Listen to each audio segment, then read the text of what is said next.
Qui nous a rejoint dans cette cabine en la personne de Jean-Yves Poupin.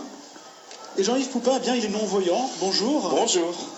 Et en tant que non-voyant, vous allez participer à la course de l'escalade, à la course de la marmite. Exact. Alors, au fond, comment vous avez pris cette décision que de participer à cette course? Alors, c'est un peu spécial. On va faire un tout petit retour en arrière. En fait, je ne fais pas à titre individuel, je fais avec un groupe qui s'appelle Achille International, section genevoise de Achille.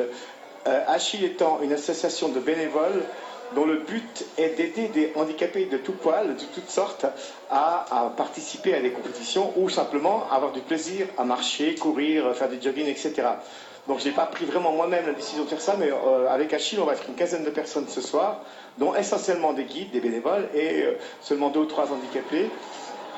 Et alors voilà, c'est autour de Achille que ça se passe. Alors vous qui êtes déjà cet après-midi en notre compagnie, qui allez courir tout à l'heure, lorsqu'on ne voit pas, comment ressent-on cette ferveur populaire, cette course de l'escalade? Ah, c'est quelque chose d'extraordinaire. En fait, moi, ça fait presque 40 ans que j'habite à Genève et je dois dire que j'ai jamais eu l'occasion de faire cette course.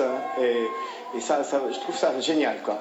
Donc là, il y a un peu de soleil. Malheureusement, nous, ce soir, ça sera plus début du froid et de la nuit. Mais là, il y a une ferveur comme ça, je ressens. J'aime pas trop la foule en général, mais ce genre d'événement maintenant, je le ressens très très bien. Est-ce qu'il y a une certaine appréhension que de se lancer dans une course comme ça avec des personnes qui sont déguisées, un petit peu... Non, pas du tout. Pas du tout. Parce qu'on se sent participer à quelque chose de collectif et on se sent vraiment fondu dans la masse et c'est bien. Oui. Est-ce que le sport, pour les personnes handicapées comme vous ou les personnes qui sont non-voyantes, est-ce que le sport est accessible à Genève? Oui, alors bon, je dois faire un tout petit retour en arrière encore, c'est que je fais depuis plus de 20 ans du vélo, du tandem, donc on nous aura vu souvent avec de Tour Niveau, c'est une autre association, et ça existe depuis pas mal d'années, ça fonctionne très bien, il y a beaucoup de guides, il y a pas mal de gens qui font ça, et là, pour moi, le jogging, alors évidemment, j'ai fait de la randonnée, j'ai fait tout avec mes proches, mais d'une façon associative avec plus de gens, c'est assez récent pour moi. Mais je veux dire que pour nous, c'est vraiment une ouverture sur le monde, une ouverture tout court, humainement, avec les gens avec qui on court, etc. C'est plus que de courir. C'est aussi le partage, c'est aussi de se rencontrer, d'aller boire des verres après, je ne sais pas. Enfin, c'est tout un ensemble de choses qui fait qu'on se sent vivre normalement, entre guillemets. On va préciser que vous êtes également pianiste, hein, oui. Vous êtes prof, musicien, professionnel, oui. Hein, oui. c'est bien ça. Oui. Comment vous ressentez toutes ces activités, que ce soit le sport, que ce soit la musique? Vous avez le même plaisir au fond? C'est peut-être une question naïve hein, de ma part, mais... Pas du tout. Bah oui, c'est clair que maintenant, quand on est non-voyant, disons aveugle, parce que non-voyant ça fait un peu politiquement correct, il n'y a pas de problème de dire aveugle aussi, il y a beaucoup plus de métiers possibles qu'il était possible il y a quelques années maintenant, mais le métier de musicien, c'est vrai que c'est un métier de contact, donc il me permet aussi de rencontrer des gens. Et c'est la même chose avec le sport. Moi, je ne fais pas le sport du tout pour faire de la compétition, bien qu'avec Achille, un des buts, c'est d'arriver à ce que des gens qui ont envie de faire des marathons, et il y en a eu 2 qui ont fait le marathon de New York cette année, mais pas des gens d'ici.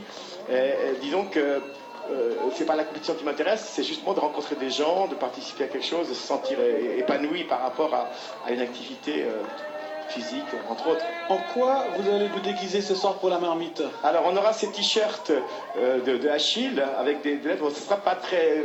Je pense qu'on nous reconnaîtra grâce à ces t-shirts et puis le reste, ça sera une petite surprise. Et puis juste pour le côté pratique, pour les gens qui se posent la question comment est-ce qu'on peut courir et pas se cogner ou tomber, c'est qu'on a un bandeau comme ça qu'on met au poignet de la personne avec qui on court. Et on se sent un tout petit peu enchaîné, mais pour la bonne cause. Donc disons que c'est des moyens pratiques très simples qui font qu'on est solidaire de la personne avec qui on court. Alors ça prouve qu'il n'y a aucun danger pour vous de participer à cette course de l'escalade. En tout cas, on vous souhaite, Jean-Yves Poupin, eh bien, une excellente course de la marmite. On vous souhaite beaucoup de plaisir et surtout, on vous félicite d'y participer. Bonne continuation. Est-ce que je peux ajouter juste un tout petit mot, c'est que pour l'instant, il y a beaucoup de bénévoles, mais il y a assez peu de handicapés à Genève qui savent que ça existe. Donc il y a un site, il n'y a pas de téléphone malheureusement, mais il y a un site, c'est complètement gratuit. Il y a un site qui s'appelle Achille avec un S à la fin, 2 L et un S, -genève.ch. Il faut aller sur ce site pour avoir tous les renseignements et parce qu'on serait ravis qu'il y ait d'autres personnes pour partager cette expérience avec nous. Alors c'est bien noté. Merci Monsieur Poupin. À bientôt. À vous Pascal. Au revoir. On va essayer d'avoir